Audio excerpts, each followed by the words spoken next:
Bon, merci bien pour l'invitation, en tout cas, à venir présenter ce projet de parc. Effectivement, on va même changer de typologie. Donc moi, je suis en charge du patrimoine naturel. Hein. Donc pour le GIP, donc on est encore là-haut, encore GIP pour quelques temps. Mais c'est bientôt fini parce que le GIP, donc c'est le groupement d'intérêt public.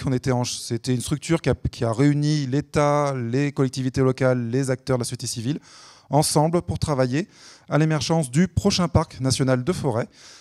Dont voilà, c'est son nom officiel. Hein, il y a eu un brainstorming intense pour arriver à ce nom-là.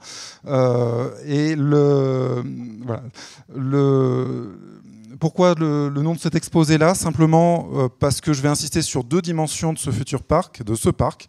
C'est l'aspect connaissance et l'aspect protection des forêts. Donc je suis désolé pour les amoureux des marais tufeux, des pelouses sèches, des petites cours d'eau, des sources, des cigognes noires et sabots de Vénus. Il y a tout ça chez nous. Mais au regard du temps et autres, le choix a été fait de se porter sur cet aspect biodiversité forestière et suivi qu'on pourra mettre en place. Donc, premier élément important à retenir, on est bien un parc national, donc on est bien situé à gauche et non pas à droite. Donc on n'a rien contre les parcs naturels régionaux qui couvrent l'essentiel des territoires, enfin beaucoup de territoires et beaucoup d'écosystèmes en France. Pour autant, quand on faisait le bilan des parcs nationaux qui existaient en France, on revoit qu'ils sont alpins, montagnards, ils sont méditerranéens, ils sont dans l'outre-mer. Il n'y avait aucun parc national qui couvrait l'écosystème forestier de plaine. Donc c'est le constat qui a été fait au Grenelle de l'environnement en 2007, qui a une disposition Grenelle qui a été appliquée, donc décidé la création d'un parc national dédié à la forêt feuillue de plaine. Et je vous passe tout le temps qui s'est passé entre 2007 et 2019, mais je suis en mesure, même si la date précise n'est pas connue, mais autour du 1er novembre, le parc national de forêt va être créé officiellement. Voilà, on attend maintenant la publication au journal officiel. Donc toute la parution, toute la création, ça pourrait faire l'objet d'un exposé très intéressant, mais ça ne sera pas l'objet du jour. Donc, parc national, parce que c'est bien un outil d'initiative nationale, c'est bien l'État qui est à l'origine de sa création, qui vise à assurer prioritairement la préservation et la mise en valeur de ces patrimoines jugés exceptionnels. Et on est bien, je profite pour rectifier, aujourd'hui les parcs nationaux sont bien sur la loi de 2006, donc c'est la loi de 60 qui a évolué. Et depuis cette loi de 2006, tous les patrimoines doivent être pris en compte, c'est-à-dire le patrimoine naturel, bien sûr, mais aussi le patrimoine culturel et paysager. Voilà. Il n'y a plus de séparation entre l'homme et la nature. Parc national, pourquoi et quelle grosse différence par rapport à un parc naturel régional? C'est dans notre périmètre ce qu'il y a en violet. C'est-à-dire qu'un parc national est constitué autour d'un cœur. Ce cœur a pour vocation principale la préservation des patrimoines. Et ce cœur fait l'objet d'une réglementation. Donc notre périmètre de parc, en tout, fait à peu près 250 000 hectares. Il est situé entre le nord de la Côte d'Or et le sud de la Haute-Marne. On est à l'ouest du plateau de Langres. Langres est ici. On a Châtillon-sur-Seine, qui est la seule ville du périmètre. Donc on a bien ce cœur qui est au milieu de notre périmètre. Un objet particulier et qui est une commande initiale qui était de créer une réserve intégrale, j'y reviendrai un peu plus loin dans l'exposé, de 3 000 hectares qui sera en forêt domaniale. Et autour de ce cœur, donc qui sera, quoi qu'il arrive, existant, c'est-à-dire que le parc, quoi qu'il arrive, fera 56 600 hectares minimum, il y a une aire d'adhésion qui fait donc 184 000 hectares, qui porte ce nom parce que les communes vont choisir, sur la base de la charte, qui est le document de référence du parc national, choisiront ou non d'adhérer et donc de s'engager à poursuivre les objectifs du parc national. Ce parc dédié à la forêt feuillue de plaine, on est à plus de 52% de couverture forestière à l'échelle du parc, on est à 95% de couverture forestière à l'échelle du cœur. Dans le détail, quand on regarde ici notre même parc avec cette fois-ci le type de propriété, on a en vert très intense les forêts domaniales. On voit que ce parc, et notamment le cœur, est structuré autour de 3 grandes forêts domaniales. La forêt Châtillon-sur-Seine, qui était la plus grande de l'ex-région Bourgogne, la forêt d'Arc-Châteauvillain et la forêt d'Aubrive. On voit aussi une forte continuité de forêts communales qui permet de faire un ensemble cohérent et accompagné ensuite de forêts privées autour. Mais on a plus des 2/3 de notre périmètre qui est composé de forêts publiques. Et en cœur, ça monte à plus de 90%. Autre particularité intéressante, mais qui est propre à beaucoup de territoires du Nord-Est, mais bon, voilà, c'est Gilles Landrieux en a parlé ce matin. c'est l'aspect ancienneté. Quand on compare, ici c'est une carte qui compare la couverture forestière dans la carte d'état-major en 1850 et la couverture forestière, bon là c'était en 2012, et en regardant ce qui s'est passé pour la couverture forestière. En vert foncé, vous avez tout ce qui était déjà présent en 1850. En vert tendre, les accrus, et en rouge, les défrichements. On voit que plus de 80% de nos forêts étaient déjà présentes en 1850 au dernier minimum forestier, ce qui veut dire que c'est des forêts qui sont là depuis plusieurs siècles. Bon, je fais le distinguo, hein, on parle bien de forêts anciennes, c'est l'ancienneté de l'état boisé, ça ne veut pas dire qu'elles n'ont pas été exploitées depuis X temps. On est bien sur un territoire où la forêt est exploitée. Mais l'ancienneté est très intéressante pour un certain nombre de populations. En termes de milieux forestiers qu'on va trouver chez nous, on est sur plateau calcaire. Donc on ne va pas trouver la diversité qu'on peut trouver par exemple dans le Morvan avec des milieux acides. On n'a vraiment que du milieu calcaire. Pour autant, on a toute la diversité qu'on peut trouver pratiquement sur les plateaux calcaires du nord-est de la France. Pour les hêtraies, on va de la hêtraie sèche jusqu'à la hêtraie submontagnarde. On va y trouver donc, des aperçus de hêtraie. Vous en avez par ici, hein, de la hêtraie sèche. On va trouver des chênaies de fond de combe. On va tomber sur des habitats de bord de cours d'eau avec des aulnaies freinais. On va tomber sur des secteurs de falaises avec des érablés à scolopendre, ici des érablés à scolopendre, des érablés tiliais. Donc on a vraiment une grande diversité qui s'accroît également quand on considère le faciès. Ici on a un faciès à l'apiaz, dont certains spécialistes phytosociologues montrent qu'il y a des habitats spécifiques à ces faciès. On a des milieux associés, ici un marais tufeux. J'en parle un petit peu quand même, mais on a plus de 200 marais tufeux qui sont étroitement inféodés au système forestier. Et là, on a aussi, quand on appréhende la forêt, on appréhende également la lisière. Donc l'importance de prendre en compte ces ourlets et l'aspect lisière fonctionnel avec les milieux ouverts, car beaucoup d'espèces forestières ont besoin des milieux ouverts pour assurer leur cycle de vie. Si on regarde un peu plus dans le détail de cette mosaïque forestière, si on regarde cette carte en haut, c'est une carte de l'IFN de 2014 qui regardait la diversité forestière. En gros, c'est par hectare le nombre d'essences d'arbres qu'on trouve en moyenne sur les territoires. Quand c'est blanc, il n'y a pas d'arbres. Quand c'est jaune, c'est monospécifique. Ça se repère bien avec les landes. Hein. Et quand on regarde, et plus on va vers le bleu ou le vert, plus il y a d'essences d'arbres par hectare. On voit qu'on est dans un secteur particulièrement riche où on monte en moyenne à une quinzaine d'essences d'arbres par hectare. Voilà, donc une vraie diversité forestière. On retrouve globalement toute la végétation forestière typique des plateaux calcaires du nord-est de la France, donc, qui assure déjà une bonne richesse, mais une grosse particularité du plateau de Langres, qui n'est pas lié, donc ce n'est pas qu'un fantasme de météorologue qui indique toujours qu'à Langres il fait plus froid qu'ailleurs. Le plateau, effectivement, a une particularité climatique. Il fait globalement un climat assez particulier, un peu de type semi-continental, avec donc des vallons froids. Il fait globalement plus froid sur ce territoire-là, ce qui a fait que ce territoire est un territoire de refuge de beaucoup d'espèces relictes glaciaires, donc des espèces qu'on va trouver plus que dans les espaces montagnards, ou en Europe septentrionale ou en Europe méridionale, et qu'on va trouver en abondance encore sur nos territoires. Le cas qu'on cite souvent, c'est le sabot de Vénus. On pourrait citer la gentiane jaune, on pourrait citer le timélé, voilà, pour des espèces à caractère submontagnard. Voilà, on a un territoire qui est très intéressant pour les populations de grands ongulés, hein, des grosses populations de cervidés, cerfs, enfin, voilà, cervidés, chevreuils, et sangliers également. Le chat forestier reste aujourd'hui le plus gros prédateur du périmètre. Donc, il y a de temps en temps des petites incursions, ou en tout cas pas loin de loups et autres, mais il n'est pas installé sur le territoire. Évidemment, une grande richesse derrière qu'on peut attendre dans toutes les forêts, hein, tout le cortège des pics de plaine, y compris le pic cendré qui est assez rare, une grande richesse mycologique, également quand on sait l'importance des champignons en lien avec la forêt. Voilà en gros pour un aperçu des éléments qui ont pu conduire à retenir déjà ce territoire pour accueillir un parc national forestier. En termes de projet, la charte, donc, le parc national est constitué par une charte qui a une durée de 15 ans. Cette charte a été constituée autour de 4 défis. Bon, quand vous connaissez les chartes de parc, hein, c'est assez traditionnel. Hein.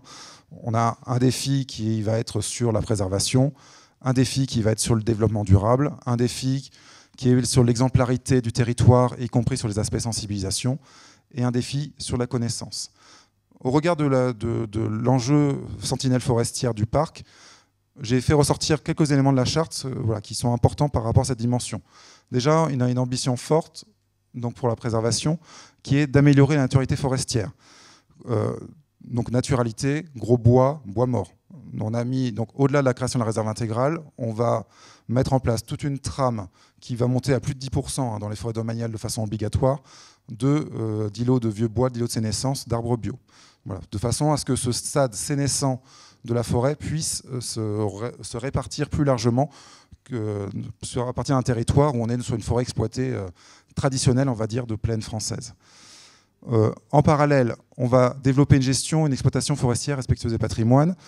La commande initiale qui avait été donnée au GIP quand il a été créé, c'est qu'il fallait promouvoir une gestion qui faisait mieux que ce qui se faisait de mieux en France. Bon, c'était une belle commande.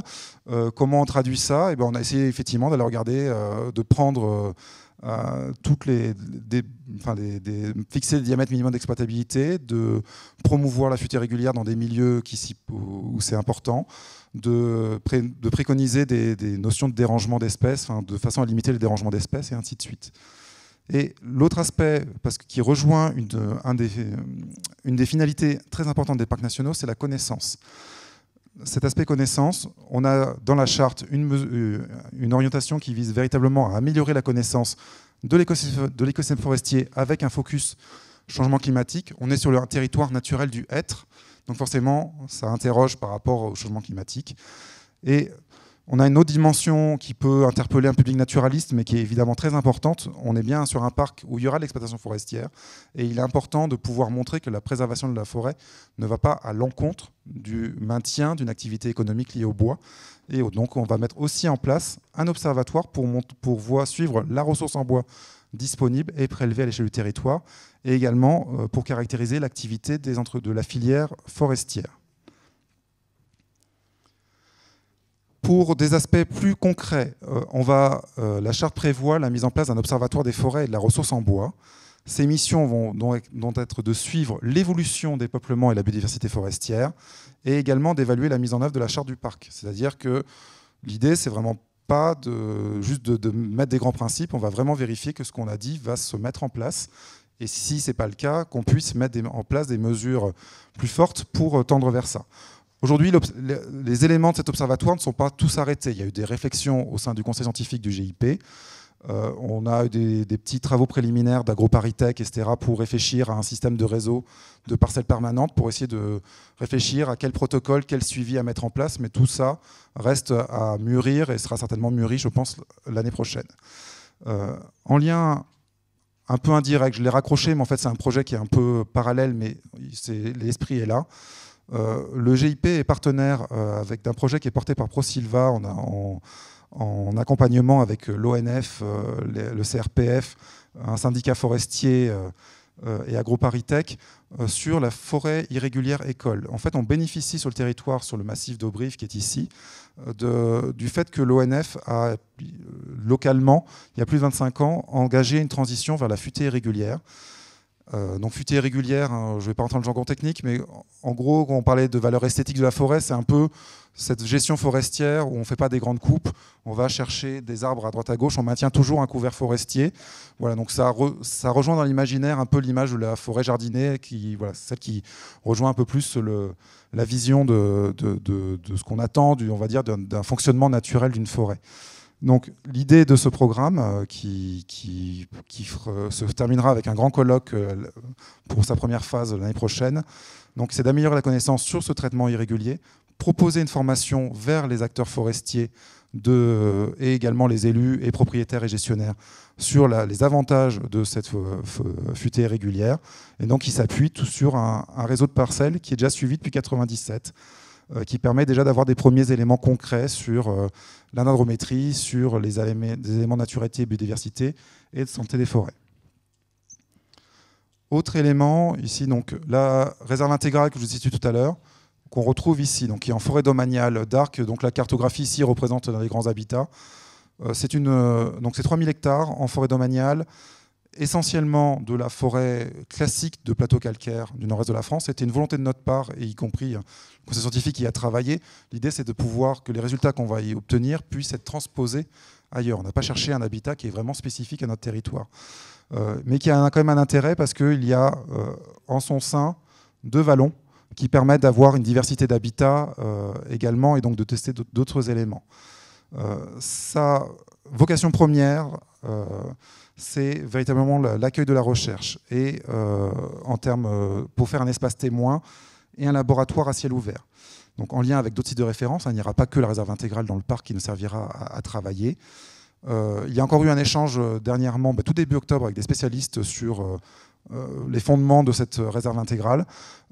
En gros, ce qu'on va vraiment tendre, c'est d'aller vers le plus grand gradient possible, le plus haut possible dans la libre évolution. Donc il y a des choses qui vont se faire immédiatement. On va arrêter la gestion forestière, elle est déjà arrêtée. En revanche, pour l'instant, il y a une exception. On maintient une régulation cynégétique. Voilà. Pour l'instant, on ne peut pas faire autrement. Malgré tout, à terme, l'idée, c'est de pouvoir aller au maximum vers la libre évolution à l'échelle de ce territoire. Donc certains évoquent, on parle de naturalité, on peut parler de féralité, le retour vers l'état sauvage à partir d'une forêt exploitée. Et en guise de conclusion par rapport à cet aspect, donc là je vous donne deux exemples, mais qui vont être fondamentaux pour le parc. La dimension inventaire-observatoire va être fondamentale pour le futur parc national.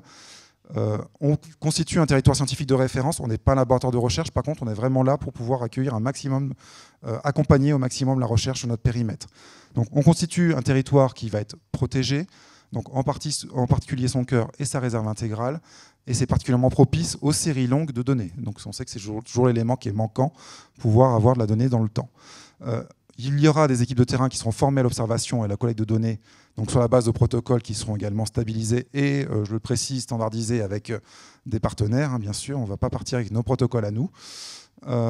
On a une cohérence d'action interparc. Il faut savoir que Gilles, c'était sa casquette précédente, mais voilà, a beaucoup travaillé à l'harmonisation du protocole, du travail scientifique à l'échelle des parcs nationaux. Maintenant que l'AFB et bientôt l'OFB sont créés, l'idée c'est de partager tout ça à l'échelle de tous les espaces protégés français et même au-delà, voilà, en lien donc avec cette agence. Donc des liens forts avec les acteurs du territoire et la communauté scientifique. Hein, la loi de 2006 a vraiment mis l'accent sur le fait que le local doit s'approprier le projet. Ce n'est pas un projet qui est descendant, ce n'est pas le ministère qui a choisi, c'est un parc national et vous ferez comme ça. C'est vraiment le local qui est majoritaire et qui décide de son avenir. Donc, il y aura une stratégie scientifique qui vise à orienter les moyens sur les termes de recherche prioritaire que mènera le parc et qui fixera des cadres d'accueil pour les chercheurs et les interventions en cœur. Et enfin, le parc a eu la chance, en tant que GIP, déjà de se doter. Donc, en tant que GIP, on a déjà eu un conseil scientifique et le parc va également se doter d'un conseil scientifique très rapidement pour garantir l'animation de la stratégie scientifique à l'échelle du périmètre. Merci.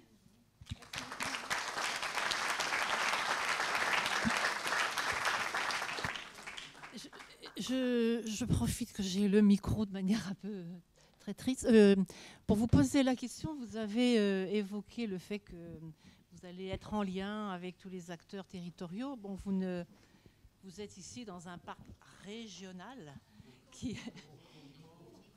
Le micro ne marche pas. Ah, même le micro. Ah, pas la bouche. Vous êtes ici dans un parc régional où la question forestière est aussi une des questions prioritaires de la charte. Alors, comment vous envisagez un petit peu les liens possibles ? Alors, initialement, il faut savoir que c'est uniquement entre parcs nationaux. Enfin, je parle du parc du Morvan, excusez-moi, mais il y a aussi un autre parc Forêt d'Orient. Qui est le parc... La Forêt d'Orient. Ouais, oui. Alors, il faut savoir que la feuille de route initiale du parc prévoyait effectivement un arc vert. Il y a quelqu'un qui est dans la salle qui pourrait très bien en parler. Voilà, il est là-bas, Luc. Voilà, un arc vert qui partait du Morvan, il remontait à la Forêt d'Orient et on était un peu le maillon supplémentaire pour cette cohérence à l'échelle du territoire. Donc c'est vrai que c'était dans la théorie était là. Dans les faits, il y a eu Daniel a pu nous accompagner dans le premier conseil scientifique. On parle de la cohérence entre le projet parc national et les PNR. Donc au niveau représentant notamment le PNR du Morvan, on a un conseil économique, social et culturel où étaient invités également, étaient présents, même s'ils n'ont pas beaucoup venu hélas, les présidents des deux PNR, Forêt d'Orient et et du Morvan. Mais c'est vrai que je ne sais pas si ça a duré dans le temps. En tout cas, ils sont rarement venus. Voilà. C'est vrai que... Oui, voilà, la route. Bon, il y a 2 heures de route, oui, effectivement. Non, l'esprit, en tout cas, moi je sais que ma collègue qui est sur la forêt, on s'est déjà largement rapproché sur quelques éléments en lien avec le Morvan. C'est vrai que c'est peut-être une impression qui est fausse, je ne sais pas, mais aujourd'hui, les pistes de collaboration sont beaucoup plus importantes avec le Grand Est. Au niveau du Grand Est, il y a une fédération des parcs, qui était plus de parcs aussi. Il y a une fédération des PNR qui se met en place. Moi, j'ai déjà échangé avec les conseils scientifiques des autres PNR pour travailler à des réflexions communes sur notamment ce qui nous intéresse tous globalement, la gestion forestière, la gestion cynégétique, des choses comme ça. Donc c'est vrai qu'il y a déjà une dynamique qui se lance. Il y a aussi des réseaux de gestionnaires d'espaces protégés qui sont portés par les DREAL et les régions qui sont aussi en place. Là, c'est peut-être... donc, on a vraiment, je pense, vocation à travailler en synergie à mutualiser des recherches. Mais voilà, c'est prévu. Dans la charte, on prévoit de travailler au-delà de notre périmètre avec d'autres parcs. Mais matériellement, je ne sais pas exactement quelle forme ça va prendre. Je ne sais pas vous dire aujourd'hui. Ce serait tout simplement de venir aussi discuter avec le conseil scientifique du PNR du Morvan, tout simplement. Je pense qu'il y aurait certainement des choses à faire, mais enfin bon, c'est une autre question. On n'en parle pas ici. D'autres questions? Oui. Oui. Oui, pardon. Non, sinon, on travaille déjà un peu en synergie avec les 3 PNR de régionaux, BFC, et puis aussi, vous avez déjà participé à des entretiens de BIBREC il y a 2 ans, etc. Donc, on commence à travailler un peu ensemble, quoi. Ah bah, ça peut être mieux, mais voilà. Des questions? Tout à l'heure, vous avez souligné le fait que le seul prédateur qui était présent sur le parc, du coup, c'était le chat sauvage. Donc, en attendant, pour réguler les populations d'ongulés, j'imagine que ce sera les chasseurs qui vont être mobilisés. Est-ce que vous avez évoqué le fait que c'était possible peut-être de réintroduire le lynx ou le loup dans le parc, ou est-ce que vous voulez attendre qui colonise le parc de lui-même, parce qu'on envoie des loups dans le Jura, etc. Donc, Alors, là, très, très, très rapide, il y a plusieurs éléments en question. Effectivement, la chasse, on sera un parc qui sera chassé, ça peut encore choquer des personnes, mais c'est effectivement, au regard du contexte, on a un parc qui est certes forestier à 52%, mais qui est agricole à 45%. Donc aujourd'hui, les interactions, puis je laisserai la place à Bernard pour compléter derrière, effectivement, la chasse sera maintenue, y compris en chœur. Elle sera maintenue sur les... alors, pour le...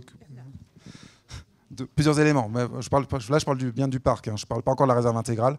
Non, parce que je suis désolé parce qu'on m'a interagi avec moi à voix basse, donc je reprends mon fil. Donc la chasse est quand même maintenue pour les aspects de régulation nécessaires, plus également l'aspect loisir. On est sur un territoire qui est hyper... Je ne l'ai pas précisé, hein, mais on est à entre 5 et 10 habitants au kilomètre carré. La chasse, elle est vraiment ancrée dans les week-ends des habitants. La plupart quand on fait quelque chose là-bas, c'est de la chasse. Voilà, donc il faut une évolution lente. Mais je parlais vraiment des prédateurs. Est-ce que ça a été évoqué le fait je glisse, donc j'avance sur cet aspect-là. Notre conseil scientifique n'était clairement pas pour des aspects d'introduction active. Le constat qui est fait, c'est que de toute façon, le loup, il reviendra. Voilà, il va arriver, il est déjà pas loin. Voilà, on n'a pas besoin de le brusquer de précipiter son arrivée. La colonisation se fait assez bien globalement à l'échelle du parc. Maintenant, un système, si vous connaissez un peu les systèmes proies-prédateurs, on n'arrivera pas à un système satisfaisant pour tous les acteurs de la société avec un système où on a des populations de proies, puis des populations de prédateurs et ainsi de suite. Dernier élément, malgré tout, les évolutions sur la chasse, le plus grand progrès qui va être marqué dès la création du parc, c'est qu'on va fortement réduire, voire interdire toutes les pratiques artificielles. Donc il y a encore une tolérance sur l'agrainage, mais qui va rester temporaire. Par contre, toutes les autres pratiques qui visent à fixer le gibier, toutes ces choses-là, les engrillagements, je parle bien forestier, hein, pas agricole, toutes ces pratiques-là visent à être interdites dès la création du parc dans le cœur. Donc de façon à atteindre vers une... Dans le cœur, oui, parce qu'on n'a pas la réglementation du parc s'applique au cœur, ça s'applique pas à l'ensemble du parc. Après, il y a des engagements sur les communes s'engagent à poursuivre cet esprit-là à l'échelle de leur périmètre, mais nous ne l'imposerons pas. Bernard va peut-être compléter la réponse. Oui, je voulais revenir sur la proposition d'introduire du lynx et du loup. Le conseil scientifique a toujours été contre, ainsi que d'introduire le bison d'Europe, le castor, comme on l'avait proposé au début, pour deux raisons. Il y a une raison quand même éthique, c'est que tous mes amis protecteurs de la nature disent qu'il faut laisser faire la nature. Ben, ils font une exception quand c'est eux qui réintroduisent des espèces. Donc là, je trouve qu'il vaut mieux laisser faire la nature. Et puis il y a une deuxième raison politique et humaine, c'est que si le parc réintroduit des espèces qui font ensuite quelques dégâts, le parc va être accusé absolument d'être à l'origine. Donc ça serait maladroit en plus d'être pas tellement naturel.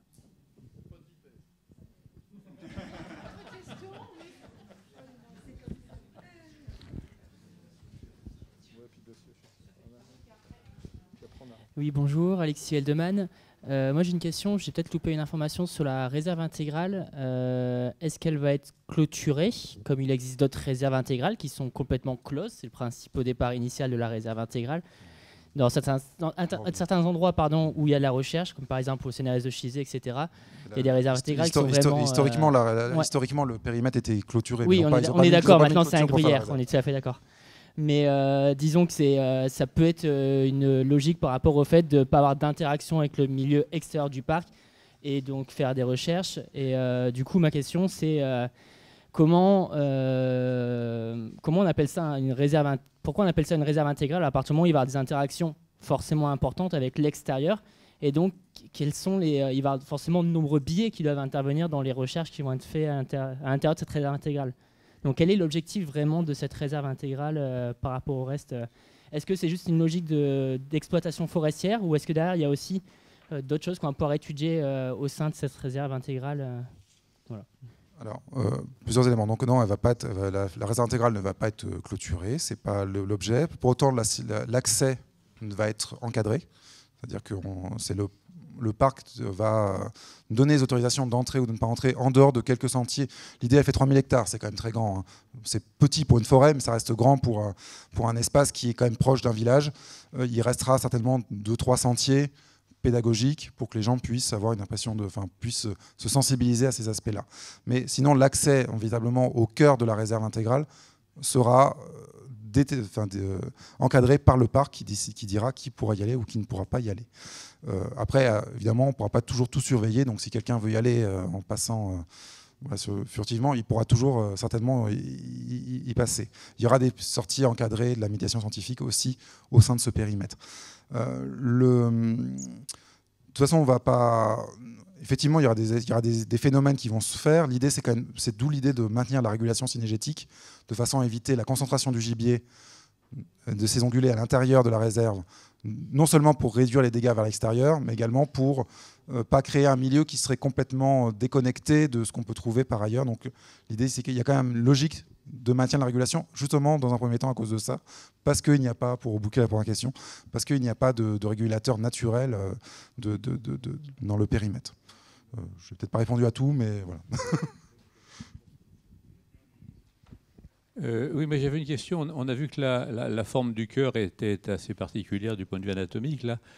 Ça veut dire qu'il y a effectivement énormément d'écotones. Est-ce que vous allez, disons, faire contre mauvaise fortune de bon cœur et est-ce qu'il y aura des programmes justement dédiés à cette question des interfaces entre des massifs forestiers et d'autres milieux? Autrement dit, est-ce que l'objet même de l'écotone va être un objet de recherche particulier? Le programme de recherche n'est pas complètement stabilisé. On a la stratégie, il y a les grandes lignes qui sont définies. Mais en tout cas, depuis le départ, dans les travaux, la logique d'écotone, que ce soit lisière, entre forêt et milieu ouvert, mais aussi entre le cours d'eau et le milieu ouvert et la forêt, c'est quelque chose qui est important. On a toujours cette dimension-là qui est en tête. Donc effectivement, la création du parc, au découpage qui reste du cœur, on voit qu'il y a eu beaucoup d'arbitrages qui ont dû être faits avec certaines professions et aussi les élus. Pour autant, il y a malgré tout une certaine cohérence, au moins sur un plan purement forestier. Mais oui, la lisière, et notamment cette volonté de retravailler vers la lisière étagée, Voilà, et quelque chose qui est recherché, qui est affiché dans la charte, et y compris aussi également redonner plus de poids donc, à l'arbre dans les milieux ouverts, c'est-à-dire tout ce travail autour des haies, autour des boisements rivulaires, autour des arbres isolés dans les milieux ouverts. Tout ça, on a établi un plan arbre. Voilà. C'est peut-être pas son nom définitif, mais en tout cas, une volonté d'accompagner pour qu'il y ait un maximum, l'arbre puisse retrouver toute sa place dans le territoire, vu qu'on est sur un périmètre, je ne l'ai pas précisé effectivement, forestier, avec plateau forestier entrecoupé de vallées avec des prairies en fond de vallée. Les villages qui sont souvent donc, aussi bien intégrés dans le paysage. Et par contre, sur le plateau, dès que le sol est un peu plus riche, c'est de la grande culture. Donc il faut effectivement réussir à concilier ces différents usages et notamment essayer de regagner au maximum dans le plateau de grande culture, redonner de la place bande enherbée au minimum, voire à l'arbre dans ces milieux-là. Oui. Juste un point. On voit bien quand même qu'autrefois, d'après ce qu'on peut voir, ces écotones étaient beaucoup plus larges et on n'avait pas une spécialisation à ce point entre des productions forestières et d'autres productions. Il y avait une interpénétration des écosystèmes avec des milieux agricoles qui pénétraient assez profondément dans les forêts avec le gagnage et puis inversement. Donc, est-ce que vous allez explorer peut-être avec une vision un peu prospective différents modes de gestion des écotones? On sait que ça a été rigidifié notamment par la PAC, c'est-à-dire il faut dire est-ce qu'on est en forêt ou est-ce qu'on n'est pas en forêt. Mais quand on réfléchit au long terme, est-ce que cette question d'une gestion un peu plus fine d'écotones beaucoup plus large et beaucoup plus progressif, c'est pas quelque chose qu'il faudrait travailler ici, quoi? Oui, c'est vraiment dans l'esprit. Après, nous, on n'impose pas, le propriétaire et le gestionnaire restent quand même décideurs, donc il faudra trouver des volontaires pour y aller, mais l'esprit est là, d'autant plus que il reste chez nous des ourlets assez remarquables. Donc, je citais tout à l'heure la gentiane et le timélé. Donc c'est vraiment les quelques ourlets intéressants où on trouve ces espèces-là. Donc il y a un vrai enjeu à travailler pour réussir à régénérer un maximum de lisières fonctionnelles, on va dire, à l'échelle du périmètre. Mais on avait déjà fait une première étude avec l'Université de Bourgogne et c'est quelque chose qui sera certainement va ressortir. Parce que de toute façon, la plupart des espèces forestières, je n'ai pas parlé de la cigogne noire, mais bon, la cigogne noire est complètement qui va être un peu l'emblème du parc, hein, est une espèce qui est typiquement représentative de ça. C'est-à-dire qu'elle a besoin des grandes forêts pour nicher et elle va s'alimenter sur les bords de cours d'eau et les prairies, enfin voilà, dans les cours d'eau poissonneux et sur les prairies environnantes. Donc elle est symbole de cette synergie-là. Donc voilà. Donc oui, la lisière sera un objet de travail. Aujourd'hui, il n'y a qu'une charte. Une charte, c'est un outil. Il va falloir le transformer ensuite en programme d'action et autres, mais on s'appuiera forcément sur des acteurs volontaires. Mais il y a cette volonté d'aller vers cette idée-là, parce qu'effectivement, il y a une simplification du fait de l'intensification agricole d'un côté, de l'intensification forestière de l'autre. L'idée, c'est de pouvoir voir non seulement de le faire, mais également de le mesurer. C'est d'où l'intérêt de la science, c'est d'avoir aussi des résultats pour montrer quelle plus-value on retrouve à la fois pour la partie agricole et pour la partie forestière. Parce que c'est pas tout de le faire, c'est tout. Il faut aussi le démontrer que c'est efficace. C'est plus un élément supplémentaire à propos des grands prédateurs. Je viens de faire un petit calcul pendant que tout le monde parlait là. Il y a la place sur l'aire d'adhésion, ce qui n'est déjà pas optimal. L'aire d'adhésion, elle n'est pas propice pour une petite dizaine de lynx, si tout allait bien. Donc ça veut dire que l'idée de réintroduire, en plus des arguments qu'a avancé Frochot, serait totalement farfelu. Si à un moment donné il doit y avoir du lynx, il doit se reconnecter avec des populations existantes pour avoir un effectif suffisant. Hein, voilà quoi. Oui, puis de toute façon, aujourd'hui, il montre que les populations des Vosges ont beaucoup de mal à sortir, voire même à se maintenir. Donc, oui.